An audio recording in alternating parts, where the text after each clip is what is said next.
Hello everyone, कैसे हैं आप। उम्मीद है सब बढ़िया ही होंगे।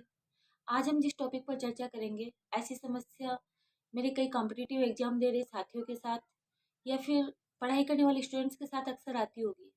कई बार क्या होता है, हम पढ़ते पढ़ते ख्यालों में खो जाते हैं, हमें पता भी नहीं चलता है। अच्छे बुरे ख्याल लेकर हम ओवर थिंकिंग करने लगते हैं और इसी ओवर थिंकिंग की वजह से हम अपनी पढ़ाई में कंसंट्रेट नहीं कर पाते हैं। अगर आपके साथ ऐसा नहीं होता है तो ये बहुत अच्छी बात है, और अगर होता है तो इस समस्या से हम कैसे बचें। आइए हम इसे एक एग्जाम्पल से समझते हैं। मान लीजिए जैसे हम बाजार जाते हैं, तो हर एक इंसान का अपना पसंद का अलग अलग खाना होता है। तो कोई भी अपना पसंदीदा भोजन देखता है, या किसी को पिज्ज़ा बर्गर पसंद है, किसी को समोसा जलेबी पसंद है, तो किसी को बाहर होटल का खाना पसंद है। तो वो देखने पर हमारा ब्रेन उस वक्त हमसे क्या कहता है कि चलो इसे खा लिया जाए, खाने में बहुत टेस्टी होगा, मज़ा आएगा। लेकिन अगर हम लगातार 1-2 दिन तक वही खाना खाते रहते हैं, तो तीसरे दिन अल्टीमेटली हमारा वही ब्रेन हमसे ये ज़रूर कहेगा कि अरे आज तो घर का बना हुआ सिंपल सा खाना मिल जाए तो मज़ा ही आ जाए। ठीक ऐसा ही हमारे साथ भी होता है, और जब ओवरथिंकिंग करते-करते हमारा पढ़ाई करने का जो टाइम है, वो वेस्ट हो जाएगा, हमारा जो टारगेट हमने फिक्स किया, वो वेस्ट हो जाएगा। तब हमारा वही ब्रेन जिस प्रकार से बाजार में तीसरे दिन घर के सिंपल खाने की याद दिलाई, उसी प्रकार से रात को सोते वक्त हमारा ब्रेन हमें ज़रूर ये याद दिलाएगा कि आज का जो आपका टारगेट था वो आप पूरा नहीं कर पाए। आपने अपना सारा पढ़ाई करने का टाइम जो था वो ओवरथिंक करने में ही लगा दिया। तो हमें अपने ब्रेन की इस चालाकी को समझना होगा, और जब हमारा ब्रेन ओवर थिंकिंग करने लगे पढ़ाई करते वक्त, उसी वक्त हमें अपने ब्रेन से 2 सवाल पूछने होंगे, अपने आप से 2 सवाल पूछने होंगे।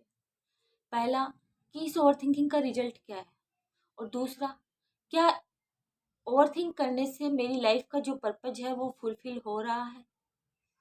और जब हम अपने अपने ही ब्रेन से ऐसे काउंटर क्वेश्चन पूछेंगे ना, तो देखना हमारा ब्रेन वहीं खुद ही फंस जाएगा और ओवरथिंक करना बंद कर देगा। अब बात आती है खुद को मोटिवेटेड कैसे रखें। आमतौर पर हम सब ये जानते हैं कि इसके लिए हमें मोटिवेशनल बुक्स पढ़नी चाहिए, मेडिटेशन करना चाहिए, मोटिवेशनल कंटेंट कंज्यूम करना चाहिए। अगर हम ऐसा करते हैं तो हमारा ब्रेन धीरे धीरे वैसा ही बनता चला जाता है। अगर हम ये चाहते हैं कि हमारा ब्रेन हमारा साथ दे, हमें हमेशा मोटिवेटेड फील कराए, हम जो रूटीन फॉलो करते हैं, हम जो टारगेट फिक्स करते हैं, उसे फॉलो करने में हमारी मदद करे, तो सबसे ज़्यादा इम्पोर्टेंट ये है कि हम हर दिन अपने ब्रेन को किस चीज़ से फीड कर रहे हैं। क्या हम हर दिन अपने ब्रेन को गार्बेज से फीड कर रहे हैं? गार्बेज मीन्स बहुत सारा अजीब सा नेगेटिव कंटेंट फीड कर रहे हैं अपने ब्रेन को, तो हमारा ब्रेन भी वैसा ही बनता जाएगा। क्योंकि किसी ने सही कहा है कि अगर हम पॉजिटिव सोचेंगे तो दुनिया में ऐसा कोई जहर नहीं जो हमें मार सकता है, और अगर नेगेटिव सोचेंगे तो दुनिया में कोई ऐसी दवा नहीं जो हमें बचा सकती है। तो हर दिन अपने आप को पॉजिटिव बातों से एनर्जेटिक फील करवाएं, अच्छा फील करवाएं। हमारा ब्रेन भी तो एक बगीचे की तरह ही होता है। अगर हम बगीचे में बहुत सारे सुंदर फूल और पौधे के बीज नहीं बोते हैं, तो अनजाने में वहाँ पर कुछ समय बाद कुछ अनचाहे पौधे और घास फूस, जिसे हम खरपतवार बोलते हैं, अपने आप उग जाते हैं। उसके लिए अलग से मेहनत नहीं करनी पड़ती है। ठीक वैसा ही हमारे ब्रेन के साथ होता है। अगर हम अपने ब्रेन को अच्छा फीड नहीं करवाते हैं तो ये नेगेटिव थॉट्स की चेन जो है, ये अपने आप बनती चली जाती है। इसके लिए हमारे ब्रेन को एक्स्ट्रा मेहनत नहीं करनी पड़ती है।